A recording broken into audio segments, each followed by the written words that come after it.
Bukod dito'y gagawin mo ang tabernakulo na may 10 tabing, na linong pinili, at bughaw, at kulay ube, at pula, na may mga kerubin, na gawa ng bihasang manggagawa, iyong gagawin.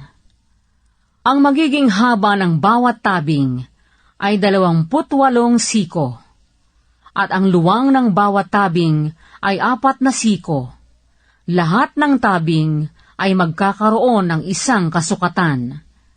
5 tabing ay papagsusugpunging isa't isa, at ang ibang 5 tabing ay papagsusugpunging isa't isa. At gagawa ka ng mga presilyang bughaw sa gilid ng isang tabing, sa hangganan ng pagkakasugpong, at gayon din gagawin mo sa gilid ng 2 tabing, na nasa 2 pagkakasugpong. 50 presilya ang iyong gagawin sa isang tabing, at 50 presilya ang iyong gagawin sa gilid ng tabing na nasa 2 pagkakasugpong. Ang mga presilya ay magkakatapat na isa't isa, at 50 pangawit na ginto ang iyong gagawin, at pagsusugpungin mo ang mga tabing sa pamamagitan ng mga kawit, at magiging isa lamang. At gagawa ka ng mga tabing na balahibo ng kambing na pinakatolda sa ibabaw ng tabernakulo. 11 tabing ang iyong gagawin. Ang magiging haba ng bawat tabing ay 30 siko, at ang luwang ng bawat tabing ay 4 na siko. Ang 11 tabing ay magkakaroon ng isang sukat. At iyong papagsusugpungin ang 5 tabing, at gayon din ang 6 na tabing, at iyong ititiklop ang 6 na tabing sa harapan ng tabernakulo. At 50 presilya ang iyong gagawin sa tagiliran ng isang tabing na nasa hangganan ng pagkakasugpong, at 50 presilya sa tagiliran ng 2 pagkakasugpong. At gagawa ka ng 50 pangawit na tanso, at ikakabit mo ang mga pangawit sa mga presilya, at pagsusugpungin mo ang tolda upang maging isa. At ang dakong nakalawit na nalalabi sa mga tabing ng tolda, na siyang kalahati ng tabing na nalalabi, ay ilalaylay sa likuran ng tabernakulo. At ang siko ng isang dako, at ang siko ng kabilang dako niyaong nalalabi sa haba ng mga tabing ng tolda, ay ilalaylay sa mga tagiliran ng tabernakulo, sa dakong ito at sa dakong yaon upang takpan. At gagawa ka ng isang pangtakip sa tolda na balat ng lalaking tupa na tininang pula, at isang pangtakip na balat ng poka sa ibabaw. At igagawa mo ng mga tabla ang tabernakulo, na kahoy na akasya na mga patayo. 10 siko ang magiging haba ng isang tabla, at 1 siko at kalahati ang luwang ng bawat tabla.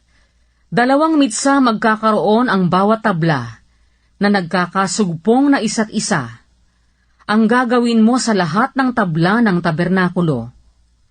At igagawa mo ng mga tabla ang tabernakulo, 20 tabla sa tagilirang timugan, sa dakong timugan.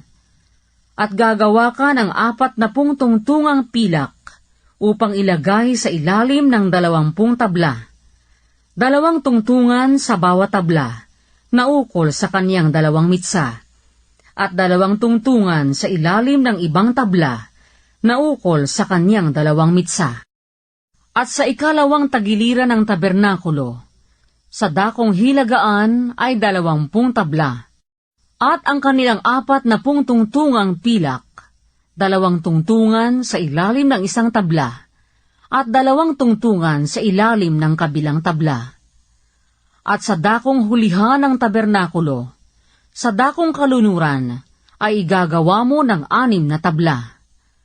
At igagawa mo ng 2 tabla ang mga sulok ng tabernakulo sa dakong hulihan, at pagpapatungin sa dakong ibaba, at gayon din na maugnay sa itaas niyaon sa isang argolya, gayon ang gagawin sa dalawa, para sa dalawang sulok.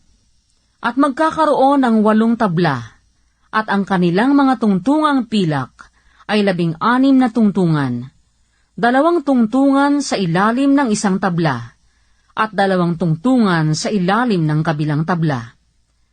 At gagawa ka ng mga barakilan na kahoy na akasya, 5 sa mga tabla ng isang tagiliran ng tabernakulo, at 5 barakilan sa mga tabla ng kabilang tagiliran ng tabernakulo, at 5 barakilan sa mga tabla ng tagiliran ng tabernakulo sa dakong hulihan, na dakong kalunuran. At ang gitnang barakilan ay daraan sa kalagitnaan ng mga tabla, mula sa isang dulo hanggang sa kabila. At iyong babalutin ng ginto ang mga tabla, at gigintuin mo ang kanilang mga argolya na pagdaraanan ng mga barakilan, at iyong babalutin ng ginto ang mga barakilan. At iyong itatayo ang tabernakulo ayon sa anyo niyaon na ipinakita sa iyo sa bundok.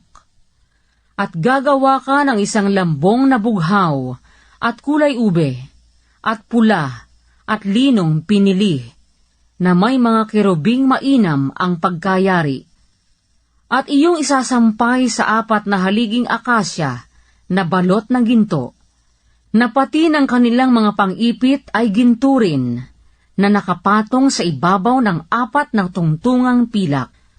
At iyong ibibitin ang lambong sa ilalim ng mga pangalawit, at iyong ipapasok doon sa loob ng lambong ang kaba ng patutuo, at paghihiwalayin sa inyo ng lambong ang dakong banal at ang kabanal-banalang dako.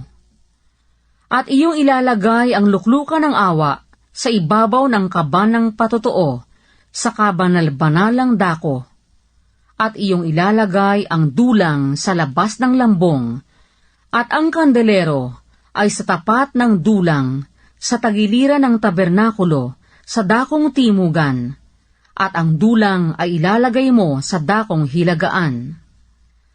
At igagawa mo ng isang tabing ang pintuan ng tolda, na kayong bughaw at kulay ube, at pula, at linong pinili, na yari ng mangbuburda.